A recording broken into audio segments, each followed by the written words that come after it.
perspectives that extend far beyond the face you see in front of you. People often assume that the interviewer is the one who decides their fate, but more often than not, the truth is far more complicated, and the real-world decision-making power rests in a mix of committees, HR reps, budget holders, and sometimes even people you've never spoken to.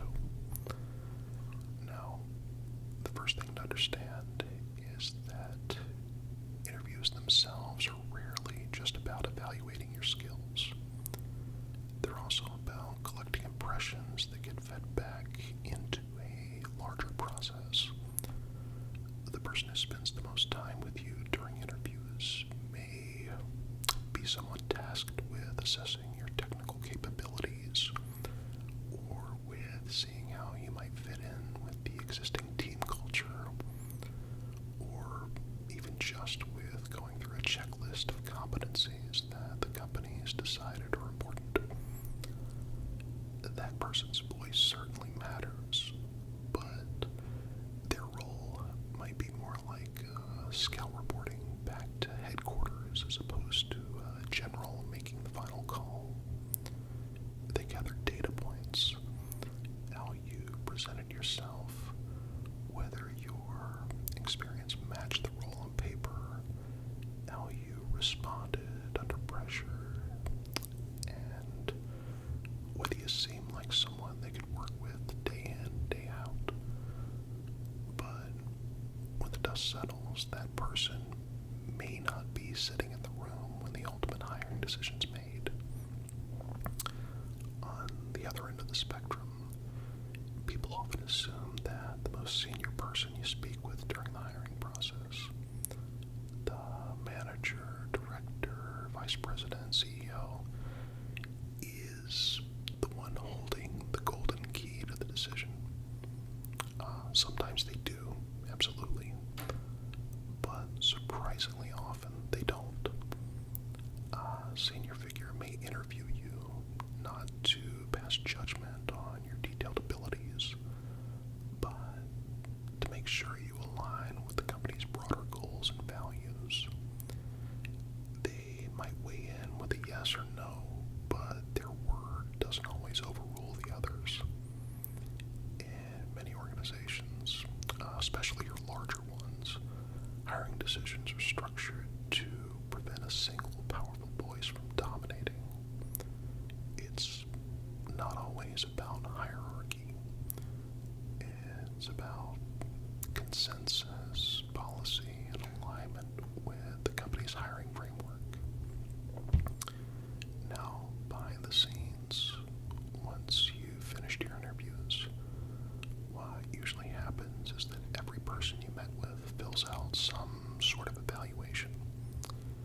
It could be a standardized feedback form with ratings on categories like communication, teamwork, problem solving, and cultural fit.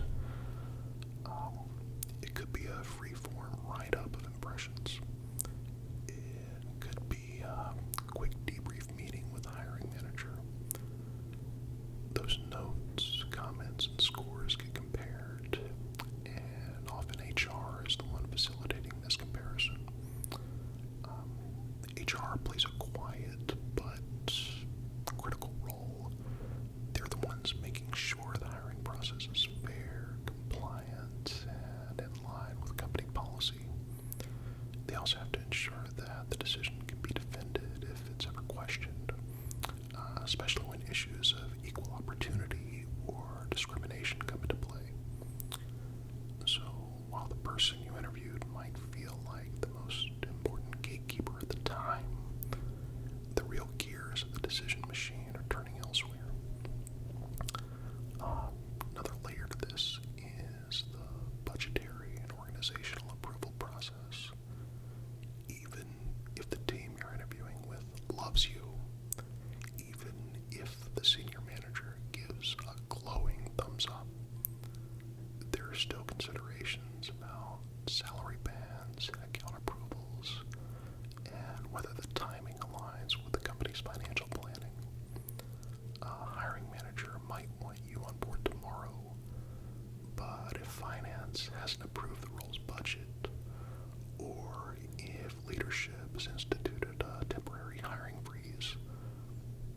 decisions out of their hands. You might never see this tug of war, but it can quietly decide your fate. Then there's the question of influence versus authority. As I said, you might meet with a team lead who will be your closest collaborator if you're hired. Their input will be treated with great weight because they're going to be the one working alongside you. But that doesn't necessarily mean they have the authority to hire you outright. Again, more often they influence the decision by advocating strongly for you, or in some cases against you, while the actual authority resides with the hiring manager or the HR business partner overseeing that requisition. This is why sometimes you'll feel like you had great rapport with someone, only later to be told that you weren't selected. The person may have genuinely liked you, but they lacked the leverage to tilt the scales in your favor. It's also worth mentioning that companies don't always agree internally on what the ideal candidate looks like. They don't. One interviewer might be focused on technical brilliance. Another one may be focused on cultural harmony. Another one may be focused on your long-term potential with the company. When these perspectives clash, it's the hiring manager's job to reconcile them, but not always according to their own instincts. They generally have to take into account directives from above, input from HR, and just the realities of the team's needs. The result is that hiring can feel less like one person's choice and more like the outcome of delicate negotiation. Now, to make matters even more intricate, many organizations use hiring committees, especially in competitive industries like tech, academia, or government work.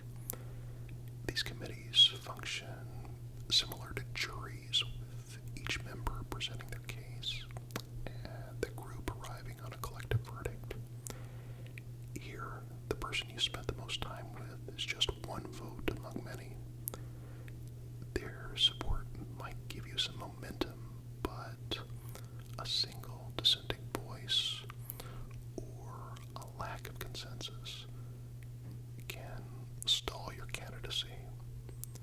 And again, you might never know that these behind-the-scenes debates ever occurred. Ultimately, the decision-making process is a blend of structure and subjectivity.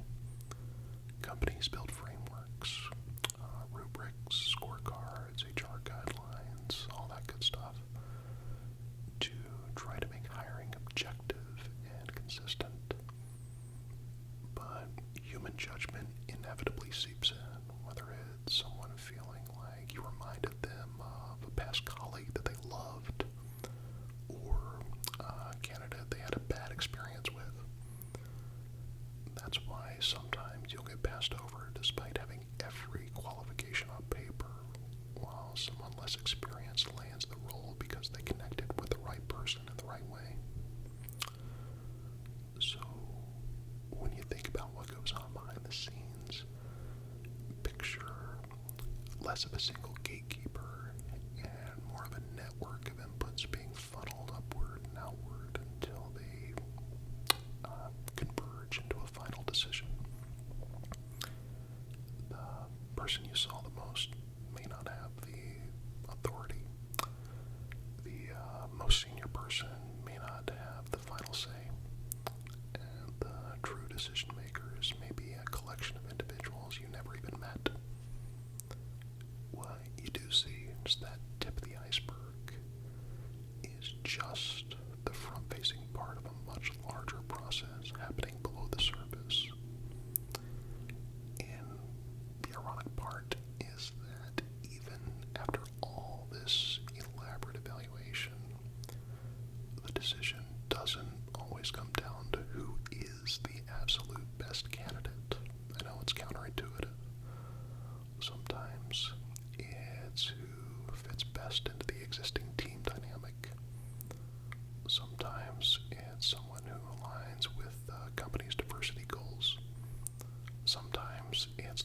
can start the soonest.